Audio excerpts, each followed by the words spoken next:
Welcome back to another episode of Weeble Slice. So, since you guys actually ran up the numbers a little bit on episode 1 reaction to Soul Leveling 2, we decided to continue that particular series. So, today we are reacting to episode 2 of Soul Leveling. Now, me personally, I wanted to do this episode a long time ago, but it makes no sense to do it for you guys now actually watching it. So, this episode, spoiler alert, if you haven't seen the show, I don't know where you've been at. You need to be watching. Yeah, you under the rock. If you are not watching this show, you're wrong. Yeah, if you are under a rock somewhere and you can't watch it yet, I do apologize in advance.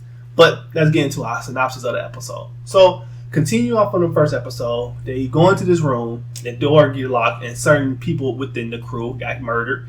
And the girl that was the healer of the group recognized the statue, like the statue is looking at us, and she felt very uncomfortable. And the guy, obviously, Gene Wool, I actually got his name right now, correct now, and he, like mentioned in the previous episode, have a keen sense of environments, like what's going on in a particular scenario around him. It was like he was solving all the problems. He's thinking about the puzzle, reading what it said, and said, "This is what we need to do." Yep. So to start out the episode, he has to do like, what's the rules of engagement again? So old dude repeated it to him. He's like, okay, this is what we need to do. So the guy we need to praise them as gods, right? And the guy walked out of the crew like, oh, I got this. I've been doing this all my life. So dude been walking like he praying to him like Jesus, like a real God. And he's like, no, that's not the way you're supposed to pray. Like he do want like recognition, but you don't use that type of form. And the old dude walking up to him praying to the statue because the statue stood up and was walking towards them.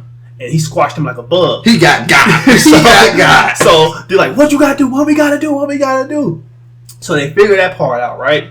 Jay will tell him, hey, you need to get on your knees and pray. Bend the knee, as they say in Game of Thrones. So then also, right, while they was running everywhere, they was looking around to all the other statues, because some statues were actually with weapons and other statues were instruments. Yeah, so once they figured out for round 1, round 2 started, and they needed to figure out, all right, what's the next thing that we need to do in order to make it out of here? Because at this point, things are getting a little bit intense, and this guy just got squashed like a bug, and they all thing left is a blood stain. Yep, and then I think right before that as well, a dude tried to take off running because he thought he was Flash and got zapped out of them dang Crocs. But yes, so they all run into instruments, and they found out the hard way. So because Gene Wool got the girl with him, that's the healer, who had a crush on him, right? And she's already in a state of panic.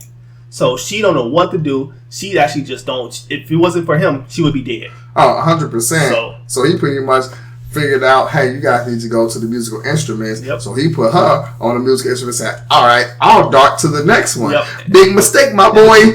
Big mistake.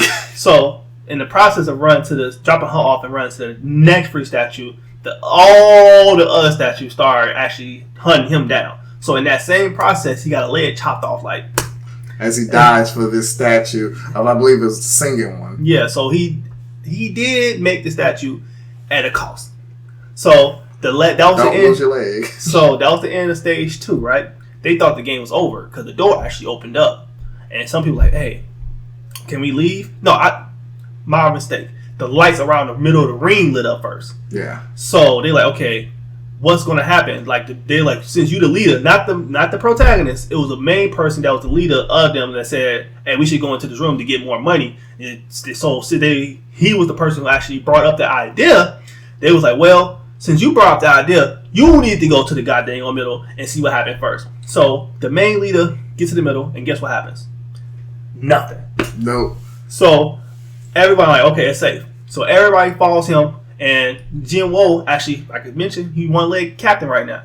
So he get carried to the middle, and the fire is all lit up, right? The fire lit up about how many people is actually in the middle of the circle. Well, it's also a timer. So it's because the last one, you're supposed to show how much you really trust and believe in that entity. And if you don't, the doors are open and you can leave.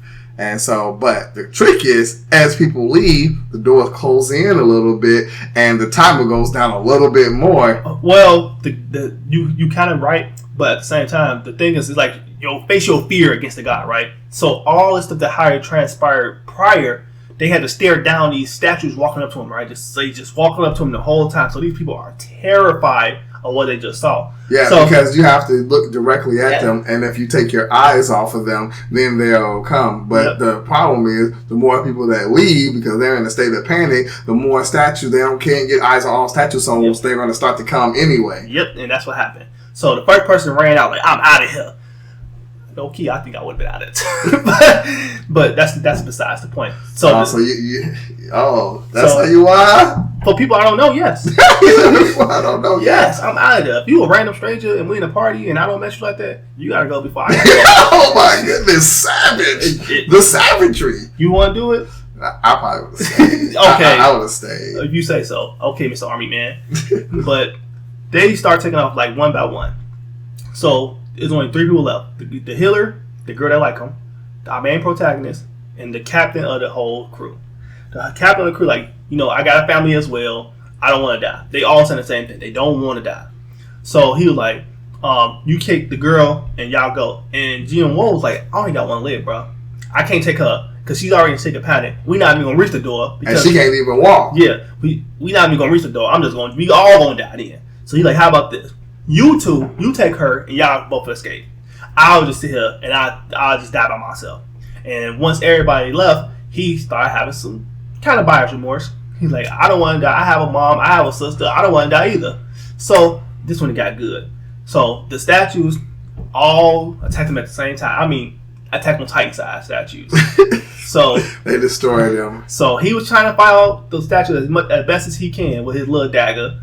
And they tore him up, boy, like sliced shish kebab up to the top. Yeah, I think it was pretty cool because when they stabbed him through, he was just in the middle on the pillar like a true sacrifice. And that's the end of the episode. A true sacrifice. And then it was a little cliffhanger at the end. Like, your heart will stop in 3 to 5 seconds. Do you want to restart over? Yes or no? And obviously he hit yes, and that's the end of the episode. So it was kind of a cliffhanger for episode 3. Me personally, I'm still close to thinking this is the best episode of the series so far because how everything transpired, had all that emotional investment.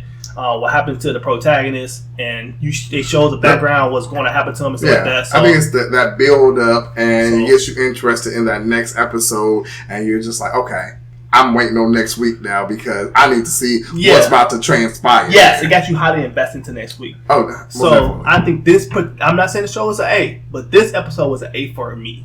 Right now, we still watching the show as it's still occurring throughout the weeks, and it's still like a B plus.